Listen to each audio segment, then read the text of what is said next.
Alright, I'm going to show you this Ausdom Dashcam that I just got a few weeks ago.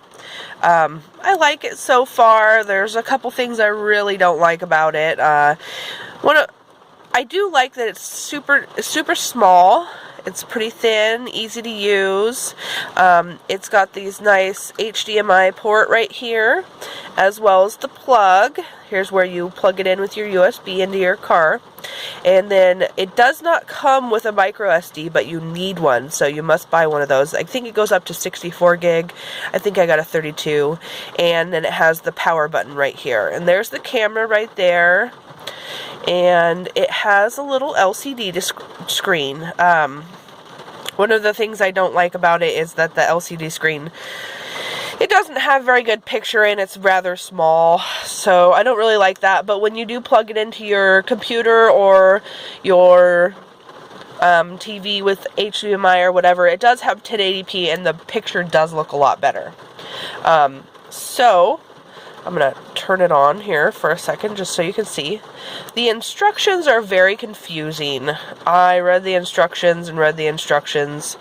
Here you can see the picture. It's raining outside, so it doesn't look that great, and my camera won't focus for some reason. But anyways, so it's not all that great. Anyways, the instructions are really confusing. I figured that I can really get to know it a little bit better by just playing around with it, and then looking at some of the modes. You can go through. Whoops, hard to do it with one.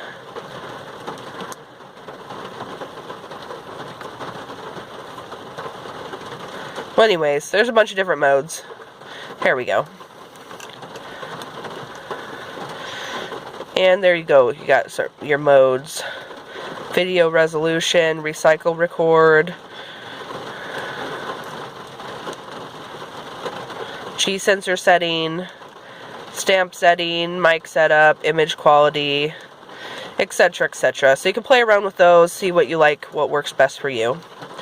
The thing I don't like about it is that it has virtually no internal battery.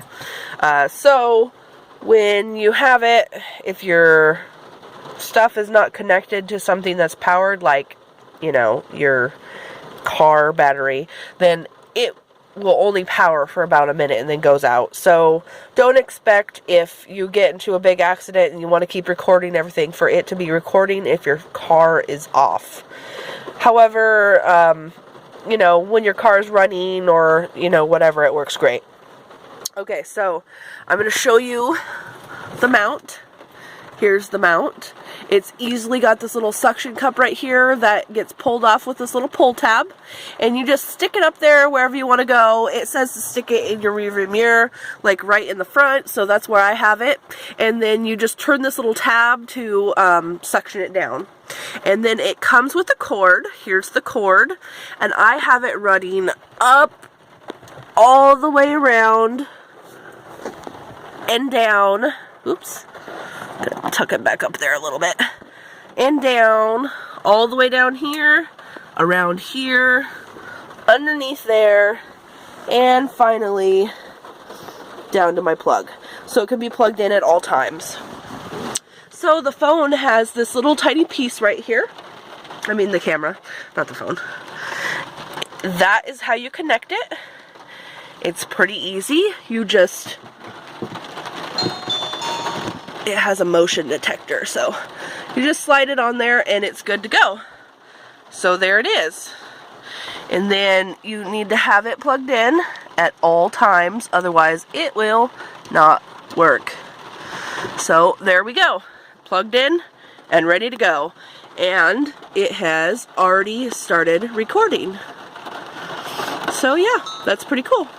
It stopped recording because I have it on a motion sensor, so when it senses that my car is not moving, it doesn't go.